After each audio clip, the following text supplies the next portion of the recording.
Bonjour à toutes et à tous. J'ai trouvé sur Banggood cet appareil qui est un testeur de pointe de fer à souder. Donc ça va permettre de connaître la température réelle de notre fer à souder. Alors ça peut être assez intéressant déjà pour connaître un petit peu la véracité de ce qui est affiché sur nos appareils des fois qui sont électroniques, comme celui qui est là. J'ai réglé à 350 degrés. Ou alors les fers à souder qu'on ne connaît pas grand chose à part la puissance. Mais ce genre de fer à souder. Et encore là, je ne sais même pas s'il y a la puissance, oui 52 watts. Donc voilà, mais par contre on ne sait pas vraiment la température qui donne. Et suivant quels travaux on doit faire, c'est quand même assez important de savoir quelle température on a pour ne pas surchauffer les éléments. Alors cet appareil a une capacité jusqu'à 700 degrés, de 0 à 700 degrés. Il a une résolution de 1 degré par degré, donc c'est sa résolution. Ensuite, il a une précision entre 3 et 600 degrés, c'est là où il est plus ou moins assez précis, de plus ou moins 3 degrés. Et en dehors de ces températures, donc en dessous de 300 et en dessus de 600 degrés, il a une précision de 5 degrés. Ensuite, donc il est alimenté par une pile bêtement 9 volts, qui est d'ailleurs fournie avec, j'étais assez étonné, elle est fournie avec. Et autrement, on a la possibilité donc d'enregistrer la température maximale. Ensuite ici on a le système de résistance, donc à 3 ponts. Et ensuite on a ici donc un petit bouton qui nous permet de faire revenir en arrière une espèce de tondeur. Et on peut sortir ici la résistance. Il y en a plusieurs qui sont fournis avec. Donc on a une petite notice en anglais, pas du tout en chinois, 100% en anglais, donc c'est bien avec plein d'illustrations. Au niveau de la notice, c'est pas trop mal.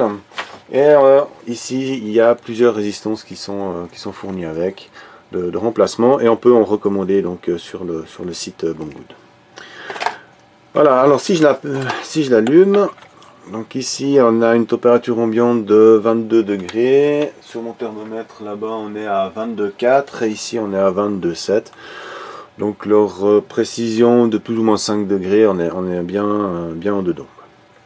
Voilà, alors maintenant j'ai réglé mon fer à souder ici à 350 degrés et on va venir appuyer ici donc sur l'intersection des 3 fils. On va venir ici appuyer donc notre fer.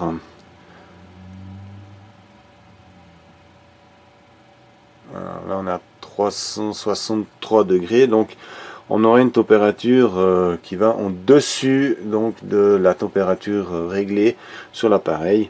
On a une dizaine de degrés de plus. Donc c'est déjà pas mal de le savoir. Quand je l'ai allumé avant, j'ai fait un petit test avant, on était en dessous. Donc il faut dire que là, j'ai pas travaillé avec, j'ai pas utilisé. Donc la température doit être légèrement en dessus et c'est possible qu'il vienne lui redonner une impulsion pour se réchauffer. Donc être à une dizaine de degrés près, je pense pas que ça soit vraiment très problématique. Maintenant, mon autre fer à souder qui est ici, alors lui je connais absolument pas donc sa capacité en température. Là on est redescendu à une trentaine de degrés en dessous même. Alors on y va.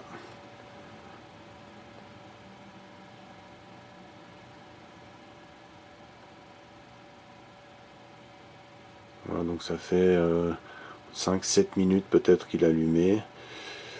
Donc là, voilà, c'est un fer qui dépasse les 300 degrés. Donc il est relativement assez.